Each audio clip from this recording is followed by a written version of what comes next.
एक छोटी लड़की बर्तन धोते धोते मार्शल आर्ट सीखने की कोशिश करती थी। एक दिन उसने अपने भाई को जबरदस्त तलवारबाजी करते देखा। उसके वार की ताकत इतनी थी कि तलवार 2 टुकड़ों में टूट गई। भाई को पता चल गया कि वो छुप कर देख रही है। एक बर्तन धोने वाली लड़की कभी तलवारबाज नहीं बन सकती।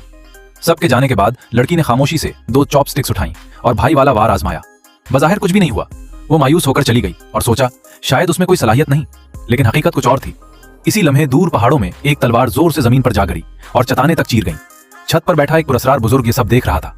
वो फौरन नीचे आया और बोला, तुम आम लड़की नहीं हो, मैं 1000 साल पुरानी तलवार की रूह हूं और तुम्हें अपनी शागिर्द बनाना चाहता हूं। 3 साल में तुम दुनिया की सबसे ताकतवर तलवारबाज बन सकती हो।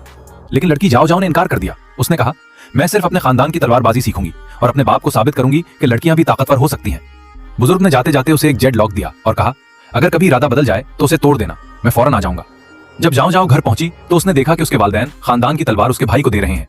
इस लम्हे उसका दिल टूट गया। उसने जेड लॉक तोड़ दिया और हमेशा के लिए घर छोड़ने का फैसला कर लिया। सिर्फ 3 साल में जाओ जाओ एक अफसानवी तलवारबाज बन गई, जिसे अब सब लंग शियाओ के नाम से जानते थे। जब वो पहाड़ से नीचे आई तो मार्शल आर्ट्स की दुनिया में एक बड़ा मुकाबला होने वाला था। अचानक तमाम जमजुओं की तलवारें कांपने लगीं।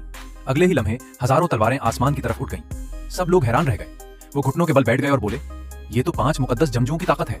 लंग शियाओ खामोशी से खड़ी थी, क्योंकि आज वो अपने जालिम भाई और बेरहम वालिदैन को दिखाने वाली थी कि जिस लड़की को उन्होंने बेकार समझा था, वही आज दुनिया की सबसे ताकतवर तलवारबाज बन चुकी है।